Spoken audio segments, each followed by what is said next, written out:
Okay guys, this is what I got going on. What I used was, if you see there's a layer there, that's just 1/4 inch Luan. And then underneath of that, that's 3/4 inch foam insulation. And then underneath of that, I don't know the exact thickness on this. It doesn't really matter because it compresses down. But that's a radiant foil barrier. And then underneath that, or above it, I guess you could say, is regular fiberglass insulation. If you look, you notice that's all one piece. I glued it all together. Basically, I took 4x8 sheets of what I call Luan. Some places, if you go, they call it sanded plywood. It's 1/4 inch either way. I call it Luan. That's what we always called it. Some stores call it sanded plywood if you go looking for it and you can't find it. But anyways, I took 4x8 sheets of the Luan and I took 4x8 sheets of the foam board and I glued them together. I also bought a 5/8 inch sheet of OSB, which if you look down here on the floor, I had a leak that came down that wall and ruined that floor there. And I'm going to be replacing that. So that's 5/8 OSB. So what I did is I would do several sheets of this at a time. I would make it, stack them on each other, and then I would set that 5/8 OSB. If you know anything about construction, you'll know OSB is kind of a heavy material. So I set that on top of the stack, and then we would put books or whatever weight we could put on top of it, and then they would just let them sit. And I had that sitting in front of my fireplace for a while too. So every once in a while I'd run my fireplace and it would help this stuff to set up. But I use a special foam board glue. You don't want to use just any glue on this because it will. A lot of adhesives will actually eat the styrofoam and it'll cause issues later on down the road. So you need a styrofoam or a foam board safe adhesive. The one I used is made by Loctite. I can't tell you the exact number. I'll put it in the description. But I used it on this and it worked fine. A lot of people complain that it doesn't have enough staying power, but if you look here, I mean, I can't pull that away. I mean, you can't pull them apart. It does if you put enough of it on there and you let it sit long enough. You can't get all hyper and put it on there and then a couple hours later expect to be able to throw it up. It's just not going to work that way, guys. You're going to have to put pressure on it to get it to seal and get it to set up correctly. You can't just glue it down and then put a little bit of pressure on it and expect it to set up correctly. It's not. You got to put weight on it. And whether you clamp it together somehow or you do what I did, that's what you need to do to get this stuff to set up right. But this here is the stuff, the radiant barrier I used. This is not the name brand radiant barrier. Everybody knows Reflectix.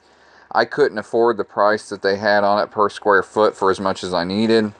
So I went out and I bought an off-brand one that is on Amazon. I'll put the link in the description of where I got it from. And if you want to go there and get it, you can get it.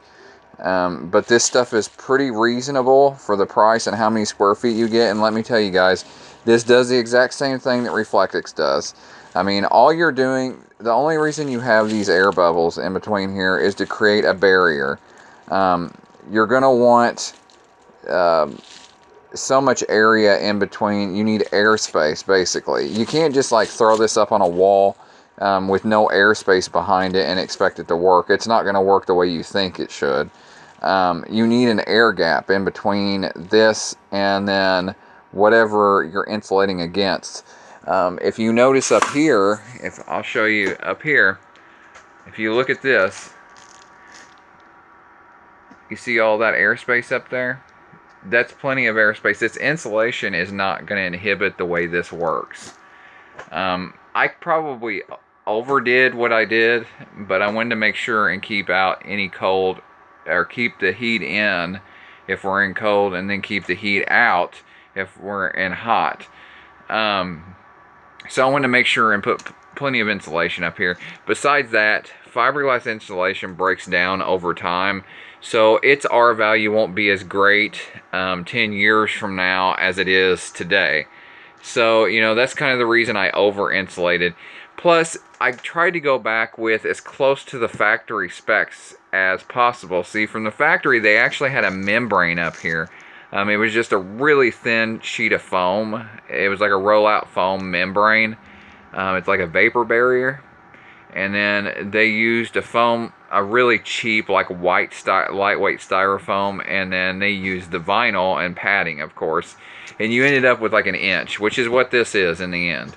So I went back with, basically I went back with it to factory specs. And if you look, I mean, I did pretty well.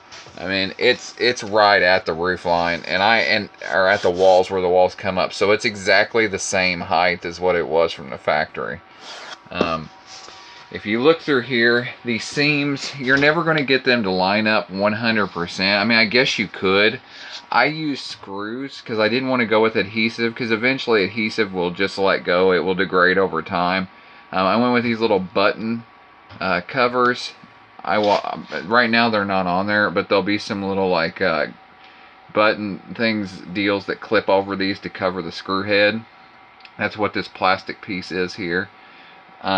But here on the seams, I'm actually going to cut some pine stock, and I'm going to shave it down with a draw knife, and then basically make it look kind of like a small log.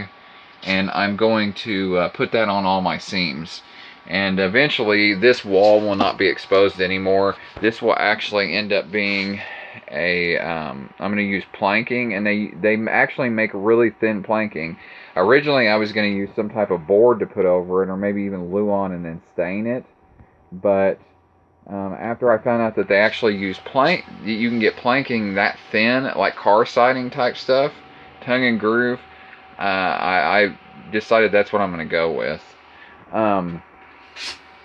The type of screws that I use to screw this up with, I'll show you here. This is actually the type of screw I used. If you can see, it's got a self-starting tip.